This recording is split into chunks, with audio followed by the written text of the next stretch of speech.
입찰표를 쓸 때는 쓰시고 나서 반드시 확인해 볼 필요성이 있다는 거죠.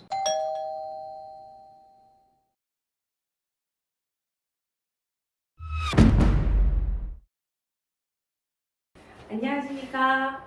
미소 경매 TV입니다. 오늘은 입찰 방법에 대해서 한번 살펴보려고 하는데요. 입찰표를 작성하시면서 주의하셔야 할 부분들, 또 놓치실 수 있는 부분들 한번 초보자 입장으로서 공부해보는 시간 가져보도록 하겠습니다. 제가 이틀 뒤에 이 안산시 단원구 초지동에 있는 아파트 입찰에 들어가려고 하는데요. 네. 일단 입찰표에다가 어떻게 써야 되고 뭘 써야 되고 막 어리둥절해요. 그래서 네.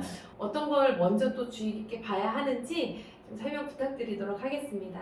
우선 아시겠지만은 입찰표를 쓰기 전에 먼저 권리 분석을 해야 되겠죠. 네. 한번 쭉 한번 봐볼까요? 등기부에 혹시나 우리한테 부담되는 권리가 있는지 없는지 확인할 필요가 있는 거죠. 좀 밑에 내려보시면 등기부 현황 나와가지고요.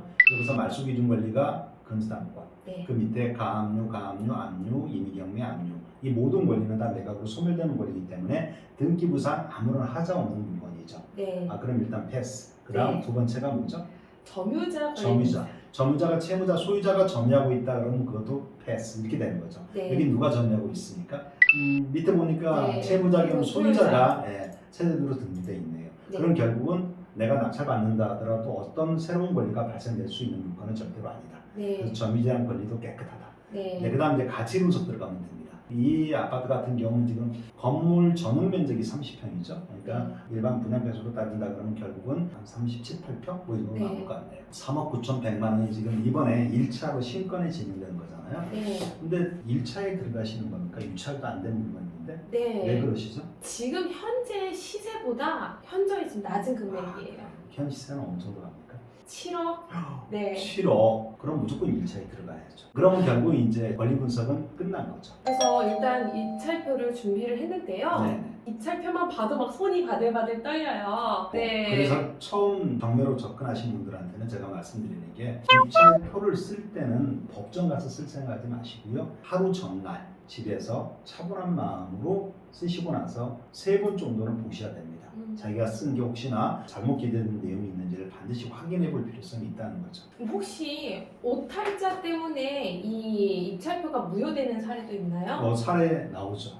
무효된 사례가 나올 수 있고요. 아니면 입찰에 포함시킬 수 있을 수 있는 오타냐 뭐 이렇게 구분될 수가 있습니다. 제가 하나하나 되짚어 보면서 한번 말씀을 드릴게요. 무슨 지방보험 집행관 이렇게 돼 있죠. 오늘 들어갈 물건이 수원지방보험은 안산지원 거거든요. 이걸 안 쓰고 들어가면 어떻게 될까요? 그래도 사건 번호가 네, 정확한가요? 상관없습니다. 아, 네. 우리가 법정에 가서 여러분들이 입찰표를 받아오면 다 적게 돼 있어요. 안산지원권. 인천에서 내가 입찰표를 받아온다 그러면 거기에 인천지방법원 집행관 규하 이렇게 돼 있습니다. 인천지방법원 집행관 규하로 돼 있는 입찰표가 내가 갖고 있는 게 있어요.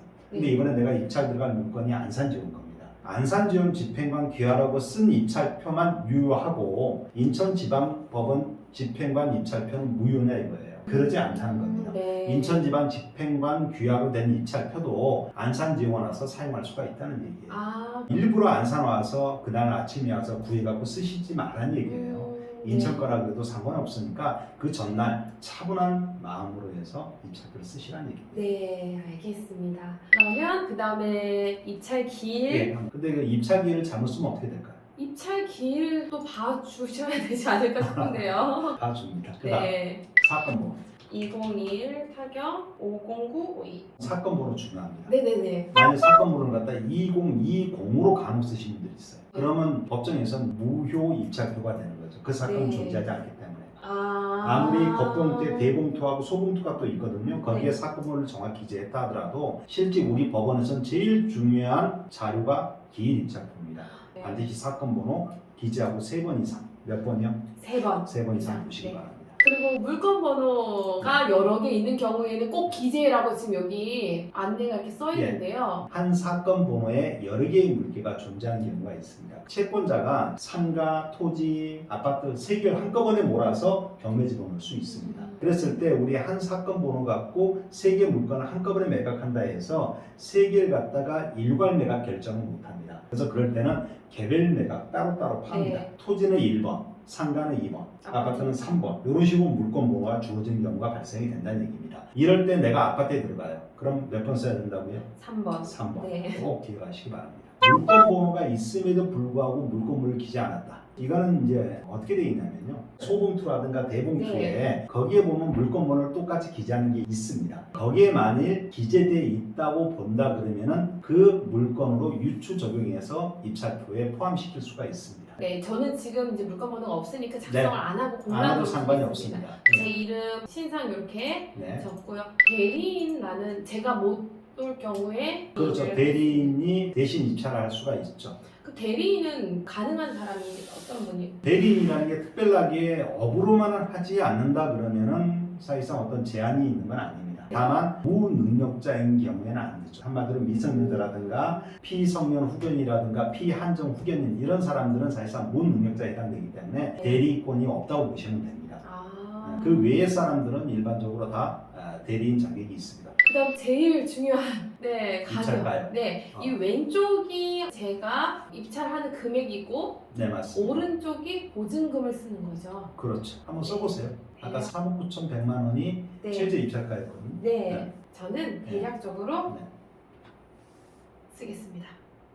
단순히 6억 썼잖아요. 네. 저렇게 쓰시면 안 돼요. 6억 1만 원에 질 수도 있고요. 그래서 최소 저는 이제 만 단위 이상까지는 그래도 쓰라고 얘기합니다. 내가 6억에 딱 어느 정도 하고 싶어. 그러면 1000 단위까지는 약간 부담되겠죠. 그럼 100 네. 단위도 한 100 써보세요. 그 10 단위는 좀 올려도 되잖아요. 그러면 그렇죠. 거기에 한 80이나 90 그리고 네. 만 단위 뒤에 좀 더 뭐 크게. 좋아하는 숫자. 그리고 이렇게 해서 들어가면 그래도 조화롭지 않습니까? 단순하게 네. 못 들어간 것보다는. 그래서 나만의 좋아하는 숫자를 갖다 저렇게 기재하는 방법도 자꾸 네. 연습을 해보셔야 됩니다. 근데 여기 밑에 보증의 제공 방법 이거는 무엇인가요? 일단 보증금액 먼저 한번 써보세요. 보증금액이 얼마죠 그러면은? 3,910. 그렇죠. 그렇게 쓰시면 됩니다. 위에 현금 자기합수표를 내가 대부분 자기합수표는 넣겠죠. 3,910만 원짜리. 네. 거기에 체크하면 되고요. 저 보증서라는 건요. 내가 현금 자기합수표가 지금 끊을 수가 없어. 적금에 묶여 있다든가 주식에 지금 몰빵되어 있는 상태인데 네. 입찰하려고 그러면 지금 그걸 깨야 된다는 얘기죠. 그럴 때는 그걸 그대로 놔두고 고이 놔두고 서울 보증보험 회사에 들어가셔가지고 경매 보증보험을 끊을 수가 있습니다. 그럼 보증료를 내게 되면은요 그만큼의 보험 증권을 끊어줘요. 3,110만 원짜리. 그럼 그걸 갖다가 봉투에 넣고 들어가는 겁니다. 너무 복잡한데요? 실제 복잡하기도 하고요. 그 비용이 만만치가 않습니다. 대부분 보증서를 끊어서 가신 분들 별로 못 봤을 거예요. 그러면 주로 이 보증금은요. 네. 현금으로 많이 가져가시나요? 수표로 가져가시나요?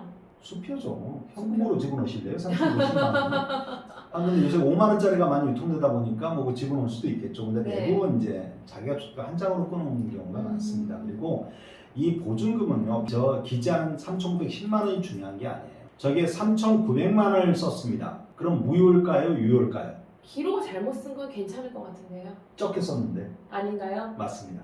아, 저게 예를 들어 3,910만 원을 써야 되는 3,900을 썼어요. 네. 그럴지라도 내가 보증금 봉투 안에 3,910만 원이 들어가 있으면은 적법한 입찰이라고 보시면 됩니다. 다행이네요. 근데 네. 만약에 3,910만 원에 써놓고 나서 수표를 갖다 3,900짜리 끊었어요. 네. 그럼 어떻게 될까요? 그럼 무효가 됩니다. 무효입니다. 예, 보증금을 적게 넣으면 무효입니다. 근데 만일 저게 5천만 원짜리 보증금을 수표를 집어넣습니다. 어떻게 될까요? 더 많이 넣은 거기 때문에 괜찮을 것 같은데요? 당연합니다. 괜찮습니다. 네. 그러면 이 밑에 보증을 받았습니다. 여기에도 제 이름을 적어야 되는 거군요. 근데 저게 뭐냐면 폐차했을 때 쓰는 거죠. 남들이 더 높은 금액을 써서 낙찰 받아갔다는 겁니다. 그랬을 때 보증금을 돌려주잖아요. 네. 그 돌려받으면서 저기다가 유해정 쓰고 도장을 찍는 거거든요. 실제. 근데 이제 사람들이 많이 몰리는 사건 같은 경우는 나중에 저걸 입찰 법정에 쓰고 막 그러려면은 이게 번잡스럽거든요. 그래서 우리가 통상적으로 입찰 많이 참여하신 분들은 써가지고 도장 찍고 들어가는 분들이 네. 많이 있죠. 그러면 여기에서 쓰는 거는 모두 끝난 것 같은데요. 맞습니다.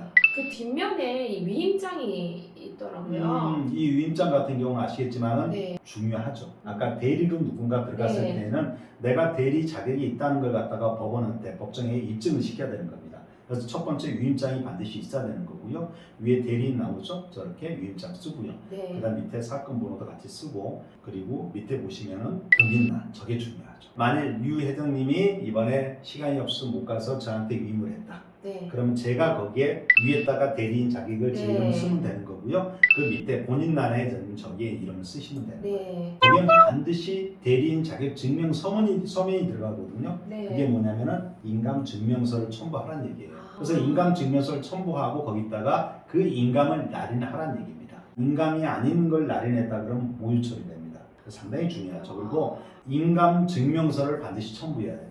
네. 없으면 그것도 무효다. 이렇게 보시면 됩니다. 그리고 제가 이렇게 봉투도 가지고 왔어요. 네. 봉투가 2개더라고요. 네, 이게 소봉투.